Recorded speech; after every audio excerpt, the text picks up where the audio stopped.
Hello and welcome to the Boro Women podcast, a podcast that delves into the Middlesbrough Women dressing room and chats to those playing, coaching or working within Middlesbrough Women Football Club. Today's guest is a firm fan favourite, a right winger that scored more than 20 league goals in over the past season and a bit. Welcome to the show, number 7, Tyler Dodds. How are you keeping? You all right?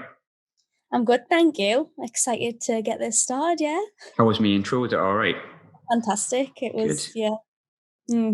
I worked on it, so I'm pleased that you were pleased with it. You definitely rehearsed that, mind. 100% rehearsed it. It's written right in front of me. How brilliant is that? You can probably tell by the fact that I sound like a TV presenter at that point, or a news presenter or something. You want to introduce me when I go on stage? Tyler Dodds. It's the first podcast we've done in over a month, like actually about 5 weeks. And our last podcast was actually before the season began. So there's plenty to dig into. But I think before we do, we're going to get to know you section, shall we say? Find out a little bit about your history and whatnot. So I don't actually know the answer to this, right? Which is really bad. Where is it you were born? Gateshead. Was it Gateshead? Yeah. I was going to say Sunderland. I'm a Newcastle supporter. Okay, if anyone asks, I support Newcastle. Even though I lived in Washie, I'm a Newcastle supporter, not a Sunderland supporter. It made me so sad. Unfortunately, but that's the truth. Boro Women supporter, technically. Yeah. Yeah. Not the men, but Newcastle men's. So what are like your earliest memories of like kicking a ball basically and just getting into football? So I've actually asked my mum this a million times because especially when you've done the other podcast and you ask them questions, I'm like, I don't know. I remember I started at 4, but I tried to ask her, how did I actually start a football team? I don't remember because obviously I'm the oldest out of me and my brother. And like normally it would be an older brother that would get you in, dragged along, whatever. So she just said that there seemed to be a football in the garden and I just started kicking it. And she was like, all right, like, we'll just take it to a team. So it was my brother who actually got dragged along to the football train sessions. And the first team I played for was like Lambton Lions. And I was in goal because they didn't want the girl to get like kicked about probably. So they've never had a girl on the team. I was 4. So I started off in goal, believe it or not. That wouldn't happen now. But yeah, so I got dragged. I got taken. My brother got dragged along, and then eventually, when he was old enough, so we both played on the same team and stuff like that. But and it went from there. I just hanged around with the lads and that. So apparently, that's how I got joined into football. Are you family football fans though? Yeah, well, apparently, my uncle Alfie used to play for like I think it was like the Newcastle reserves, but then he had an injury or something along that line. But he is like Newcastle through and through. Like my mum's side are proper football fans. My dad's side aren't really football fans, but my mum's side are quite football related, especially like my cousins and my uncles like go to all the games and stuff like that. Are they all Newcastle or do you come from a mixed family? Newcastle. Yeah. Well, yeah. Yeah, same as me. My family's all Sunderland. There's no black and whites in there. But you don't also, I think people know this, but you come from a family of singers, which I've recently learned over the past couple of months. And of course, you sing yourself, which I think a lot of people know also. But was there ever a point where you felt like you had to choose between them? Or have you always been able to align them both together? Oh, I mean, I would have to choose so the way it works is like my mum, I'd class my mum as, I don't know how to word this. Like, my dad's the agent, right? So all my singing comes from him. But my mum's family are like the full singers. Okay. My dad's not really a singer. He's an entertainer, but he's not a singer. My mum's an actual, like, gifted singer, and her family's all singers. But my mum is my football fan. So everything football has been, I wouldn't say push because that's like the wrong word, but like being supported by my mum. Whereas my dad doesn't care for football. He thinks money's first priority. He's given us the money for singing. That should take priority. So it has been, it's quite difficult when he got both parents with different like heads on them and what to pursue. So it was difficult at a point because my mum's like, well, if you can't do that gig because you've got a game, like, and I'm like, I know. And then I say it to my dad and he's like, well, money comes first. Football's just a hobby. And I'm like, oh my God, this is so hard. But I've always known football's come first, even though you don't get paid for it. But so it was difficult trying to like swap and change, even though if a gig is being put in. And it's still hard now, but there's like, I'd say there's certain like levels of when I can't actually like play the game of football for a gig. Let's say if it's a festival or something, it's been booked like years in advance and stuff. Like, Yeah. So I'm getting the grasp of it, but it's mainly just a battle between mum and dad. Isn't it always? Yeah, exactly. But I think I've come like through uni, I always did it, and it's just so annoying because two of the things I love the most are all on the weekend. Yeah. And it's so difficult. Like, if I wanted to pursue football more, for example, if I did an Emma Kelly and got an agent and actually wanted to get, like, say, into WSL or whatever, like, I would have to completely stop the singing. Yeah. But I love it so much, and that's what gives us me income. So, and to do it the other way around, I wouldn't want to stop the football. So it's just, why couldn't one be through the week? It'd be so much easier. Yeah, that would be miles easier. That's where I'm lucky. Like, my football comes the weekend, my job comes during the week. So I'm one of those lucky people that gets his weekends free. But I mean, when it comes to similarities then between, because they are different, they're completely different beasts really. Singing is performing, it's being on stage, it's you on your own, whereas as football is like a team game. But are there any similarities between them that you feel yourself? Well, so with being a winger, especially, right? Out of everyone on the pitch, a winger is the most weak-minded player, I'd say. And it just is like, I remember being in uni and like, if I played against someone I knew and they knew how to get in my head, and I feel as a winger, people can easily do that. If you're not a centre-back who's going to push them off the ball, like, you need to be positive, like, I'm going to get past this player. And if you don't, especially if you're weak-minded or if you're a lot younger, like, it can put you off, like, put you off. And then you're like, oh, I can't get past them. Like, don't pass us the ball anymore. But with going solo singing, like, I used to be in bands and trios and duos, so there was always someone else there. But as soon as I went solo and I was forced to go solo, I didn't want to do it. Like, I was too scared. But as soon as I did that, like, my confidence just changed for the better. It was crazy how it did so. Like, everything, like, going to a gig, I was so much confident, like, on stage, and like coming to football, like, I'm like, well, I'm getting past this player. Like, if I don't get past first time, I'm going to get past the second time. Like, it's crazy how they just intertwine. Like, yeah, I think it did like help us for the best, 100%. Yeah, I always wondered if there would be a similarity between it. I just couldn't really pick one, but that's a fantastic example, to be honest, because confidence comes from both, right? Especially if you're a winger. I think you're right. I think a winger is almost like the player that you look to have that creative spark. Like, for me as a fan watching, like, when you get the ball, it's kind of the person that I stand up and I'm like, all right, Ty's got the ball, it's going to go forward, it's going to be like that kind of football. Yeah. Very, very similar to someone getting on stage. So I knew there'd be a similarity somewhere, I just couldn't pin out where it would be. Back onto the football so slightly, I think I could be wrong with this, but you grew up in the Sunderland RTC, is that right?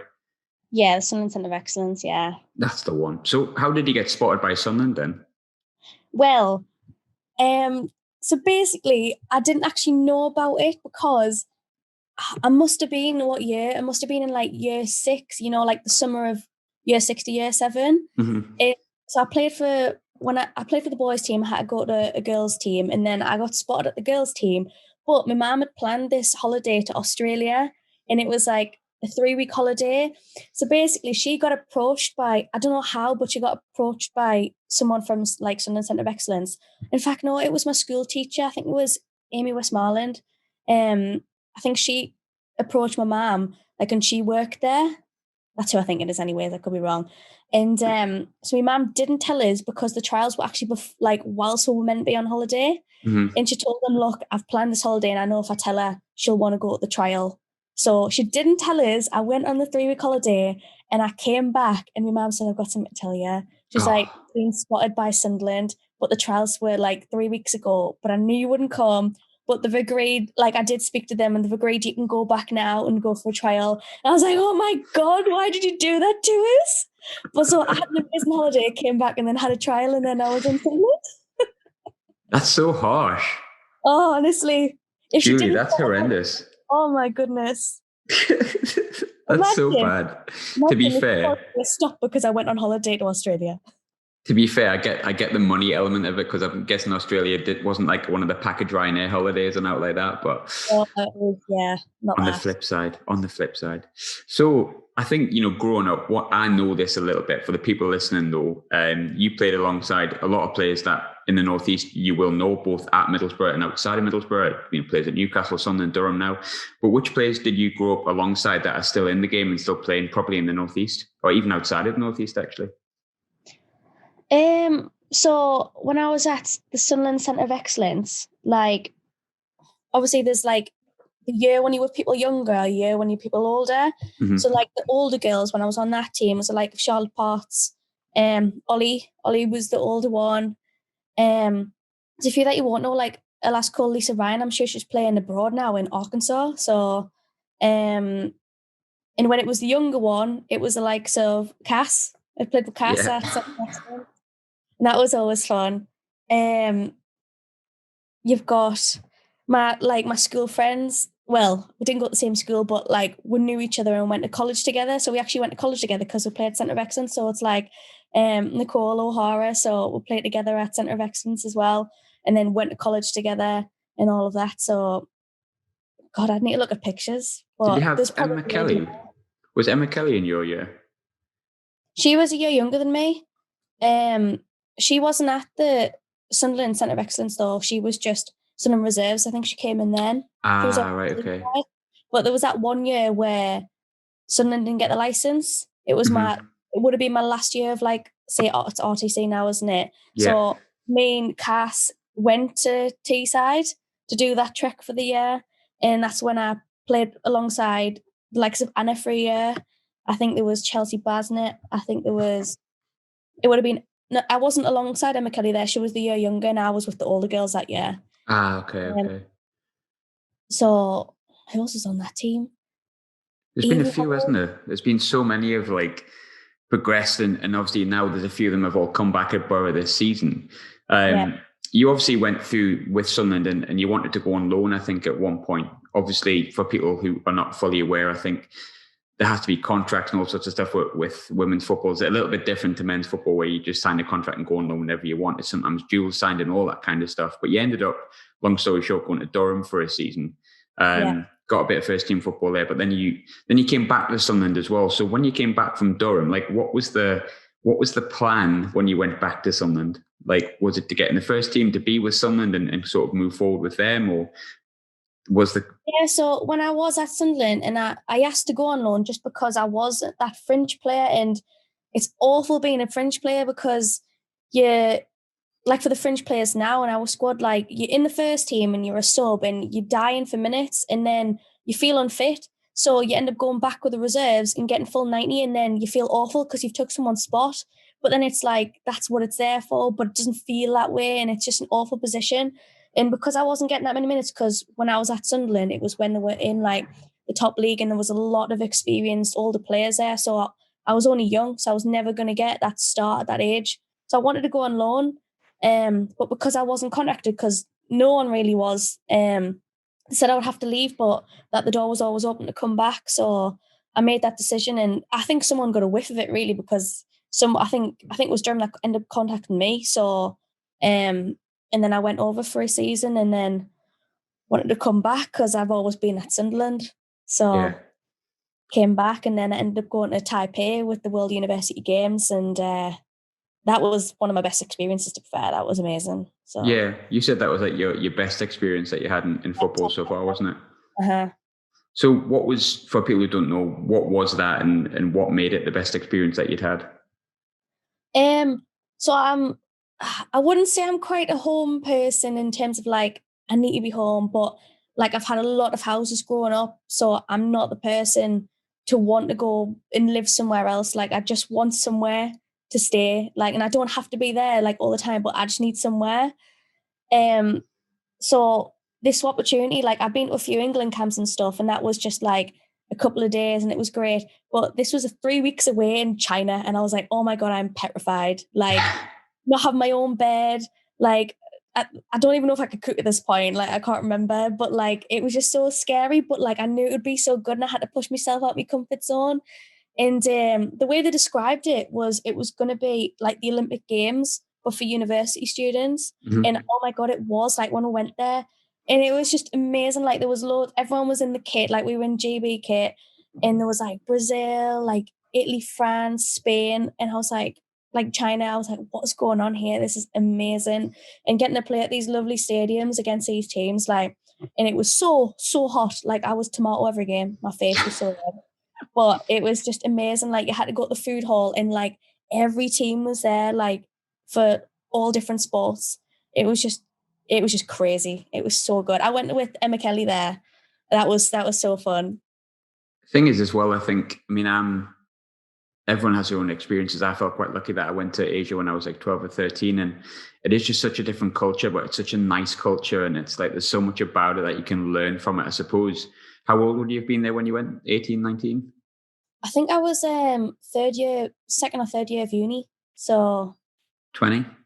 yeah, maybe something like that. Yeah. I'm a mature student. I have no idea what age that would have meant. 2017 actually. Not 3 Yeah. years ago. Maybe it's about 21. About 2021. 21. So you go Yeah. into like a country of that size with such a different culture and so much to learn about it. I suppose it's one of the best experiences you can have as a 21-year-old, especially if you're doing what you love, right? It was amazing. Just getting to play football every day. Like so good. Yeah. So you came back to Sunderland. You ended up having sort of 6 months there, as it was, and then you came to Boro. So the straightforward question would be, how did the move to Middlesbrough come about? How did that even happen? Well, I was just going about every day, like, you know, going to Sunderland training, like having fun, blah, blah, blah. And like loads of other people were saying to me, like, because obviously there was a few girls at uni who played for Boro at the time. And they were all like, Tyler, why didn't you just come to Boro? Like, you'll play there. Like, obviously it's a step down in leagues and stuff, but you'll play. Like, why don't you just come? And I'm like, no, like, I'm not going to do that. Like, I play for Sunderland. That's what I do. I play for Sunderland. Like, I'm fine. Like, I know that I'm like, cause at the time I was on the bench, but for the first team. And again, there was still older players who were, like the older ones were getting paid and stuff. So it was like I was fringe again, but except I wasn't really going down as much. It was just like always in the first team on the bench. But I was like, no, like I'm happy to wait it out. I'm waiting out now. I'm old now. I can wait it out. And then all of a sudden, like Boro put 7 days in for us. I was like, whoa, didn't ask for this. What's going on? Who's done this? This is not my choice. And as soon as that happened, like the coaching staff just treat us differently, and I didn't like the way they treat us. So it made my decision really easy. I ended up going with 7 days. Thing is, when it comes to for people who are not aware of like the way transfers work at this level as well, 7 days is like, if you want to transfer a player because there's no transfer fees involved, you put in a request that you'd like to speak to the player within 7 days, and then if the player wants to go, they can go. Am I right in saying that? Yeah. I think it was Lindsay at the time who ended up messaging us and giving it all like the big stuff, like, oh yeah, you're gonna like you'll play, but all that kind of stuff, which I wasn't actually bothered about that. Like it was, I'm a type of person, like if I don't feel I'm being treated well, then I'm going to perform well. And obviously you want to play well. But I need someone to care about us at football. Otherwise I'm not going to play well. And if people, like I was fine at Sunderland until the 7 days went through, and then I didn't feel like I was getting treated very well. So you've got to feel wanted, I think, haven't you? I have to feel wanted, otherwise I'm terrible. That's just across the board. I'm exactly the same, and I think, you know, it's a completely different thing entirely doing what I'm doing, but I feel incredibly wanted and looked after in Middlesbrough as well. So therefore I would never leave to go elsewhere. That's always my thought. Unless someone wants to offer me 50 grand a week and I'm yours, no problem at all. So believe it or not, you're one of the long-serving players, you know, sans Bassi and whatnot. You're actually a long-serving player these days. You're lying. So you've been here quite some time. Now that you've been here a while, you know, what does Boro mean to you as a club? I've never experienced like so much love in a club. Like it sounds weird, but like when you're younger and that and you play for like Sunderland, that you just want to be playing in the first team and that's all what it's about. But the atmosphere has never been good, no matter what team I've been at, apart from when I was like in the resis for Sunderland, because that was a great atmosphere and a great team. With Boro, since I've been there, the coaching staff and like the people in general, everyone's just so like together that everyone enjoys going to training, and like you can talk to anyone like about anything, and it's just so good to be there that you just think, oh, I've been for a long day at work or you've had no sleep or whatever, and you're like, you go to football and you know you're going to be happy and you know it's going to be a good session. And I think that's the main thing. There's not worse than trekking 50 minutes for a crap session. Like no one wants to do that, and it's always guaranteed that it's going to be a good session. So put smiles on people's faces. So I really enjoy the atmosphere at Boro, which is why I've stayed. And obviously, for people unbeknown, like you travel as well from Newcastle, I think, essentially at the moment, or Sunderland area. Is that correct? Washy, yeah, in between. I knew this, and it's all falling out my ears. So obviously, that is a trek, and there is plenty of other clubs in the region that would be closer for you. But I think it's testament that so many players do travel so far as well. You've got Ollie Wareham did it for 5 years, and I think it is a lot to do with the atmosphere at Middlesbrough. And I've got to attest for the atmosphere that I've felt over the past year as well. I'm 100% with you on that. On to this season, it's not just been a tough start results-wise. It's been a frustrating one because of how well we've played, and yet not quite got the results that we wanted apart from that Burnley game. How would you sum up the opening 6 games as a team?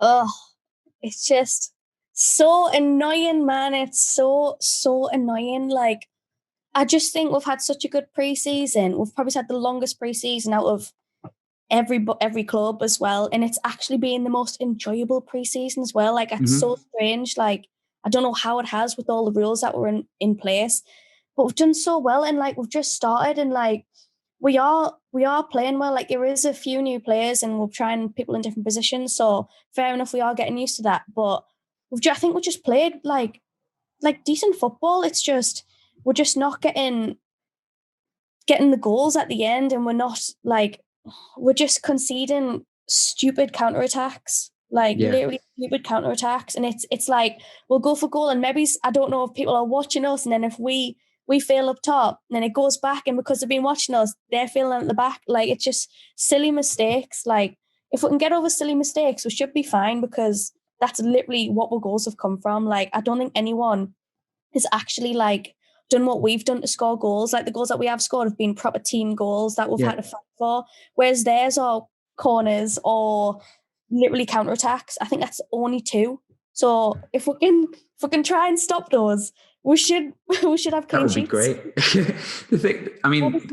The way that summed up the opening 6 games of the season for me would be, if anyone goes back to the Sunderland game, for example, and if you go through the first 15 minutes of tweets, I couldn't keep up to the point where I missed Sunderland's first goal, which just says everything about it. I had the camera basically fitted towards the goal that we were shooting at, because it was like the first minute chance, second minute chance, 6 minute chance, 8 minute chance. I think we had 5 shots on target in the first sort of 12 minutes.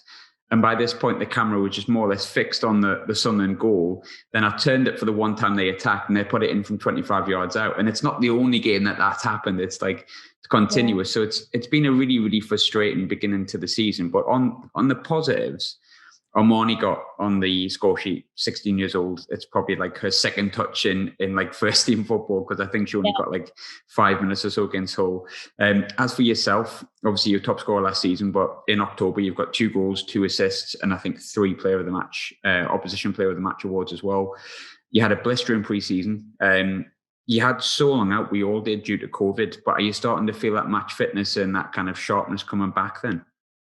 Oh, definitely. Like, for the first game of the season, we were all like, oh my goodness, like, to play real football again against like real competition is like, it was difficult, but I feel great now. Like, I've got no niggles, fingers crossed. Like, obviously the SNC team and like Tom and Josh and that, like, they do so much for, I've never actually had a warm up like theirs. It's actually crazy. Like, we were at the beginning when they started doing them, they were like 45 minutes long, and we're like, we just want to play football. But it's worked because I don't think anyone actually has an injury so far in the team, like 6 games in. So it's obviously beneficial, and they're really good at the job. So everything works, doesn't it? So we've just got to keep on doing what does work for us, for our bodies anyways. But now I feel match fit. I'm excited for every game. I'm just dying for more 3 points. Do you know what I mean? It's just, we know we can get them. Like, I've never felt that our club is actually so strong. So every team that we'll come against now, I feel like we've got a chance. So I've never been in that position before with Boro. So I feel like I still feel positive for the season. It's just we need to get some more 3 points and start it off. Like, it's like if you get your first goal, it starts the rest off, doesn't it? I feel like it's the same with us. Absolutely. I think this season, every time every game we've gone into, we've had the first 10 shots on target and conceded, apart from the Burnley game where we scored first. And obviously the result was very, very different. But, talking about the season squad, we've touched on Cass already. I think there's obviously one of my friends has gone to see Boro for the first time this season. Graham, he's gone down. Great name, by the way. Obviously, same as mine. He's gone down and he's watched the side. He watched us a little bit last season against other teams in the region. He's watched us this season and he's seen the likes of Dan, Cass. Obviously, Rosie's come in as well. Talking about the players that have come in, while the results are not that great on the pitch, more and more people are starting to recognise the likes of Dan Brown, Cass, Rosie. How good have the signings been that we brought in this summer? Well, it was a scary one when we lost, obviously, Scarzy and Liv. And we're like, oh my God, what's going to go? But when we signed them three, it was just thank goodness. Rosie, I've not really seen much of her play. And then as soon as she came to training, we had that first game with her, I was like, she's good, really good. And she's lovely. She's such a lovely person. And then Cass, obviously, she actually messaged me on Insta. She was like, wow, I'm thinking of coming to Boro or Newcastle. I was like, Boro, come to Boro. Yeah. Come to Boro. And she was like, I just don't know how to get around it. And I'm like, don't worry, I'll let them know, come to Boro. But obviously I hadn't played with her since reserves. I was like, in the back of my head, I was like, are you still good? You used to be really good, but I've not seen you. And she come to train and I was like, oh, thank goodness she's still good. And she's lovely. She's one of the nicest people ever.